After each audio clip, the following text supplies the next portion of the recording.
So I would teach them about generative that, and then I would teach them about, emergent processes, like what are the conditions that are necessary for, as you said, emergence doesn't happen if it's just, well, let's just get people together and have a dialogue. That doesn't work.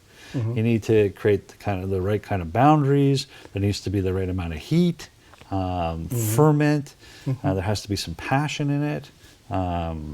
Diversity. You need the right, like you said, the right people, the right roles, the right levels of authority. Real tasks, but real tasks. Only as an experiment, not solving the task. But then this idea that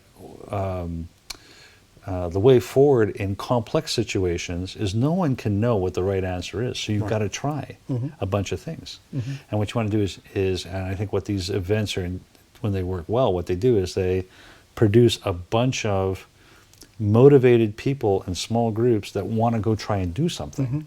Let them go do something. And then leadership's job is to lead from behind and pay attention to what's happening, see what's working, start to integrate that and embed that.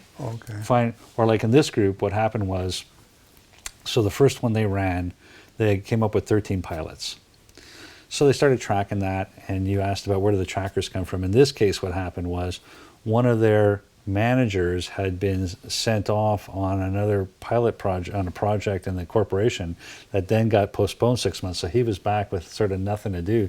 So we made him the tracker. He's been fantastic. So he's just been following what goes on. So he comes back, he goes, well, there are these, 6 pilot projects that are proceeding really quite well. But there are these 4 that are kind of stuck. But one of the reasons they're stuck is they're very interdependent. And they looked at them and they said, all these really, it's not something any 1 or 2 people can go and do. And they all kind of are interdependent. And so what they decided to do was to crew shop that. So then we got the people who had self-identified as kind of the champions for those pilots, and they became a steering committee that then organized the next crew shop. It was 2 days of crew shops to focus on this set of issues that generated another 19, pilots. So you focus and design from event to event. Yeah. That's wonderful, and as long as you're here, it's very fruitful.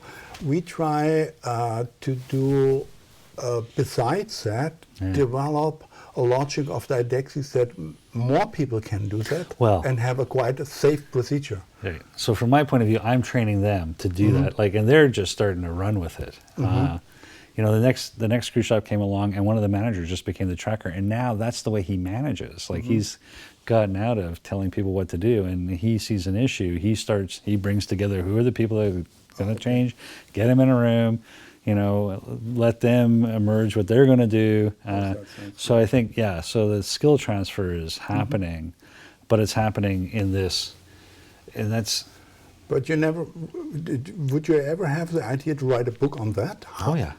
You do?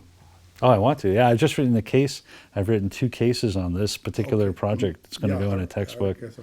Yeah, with the instructor notes. I'm quite happy with the instructor notes. So I would be happy to have, if you're interested, to discuss things like that. Okay. I'm available. I'm retiring.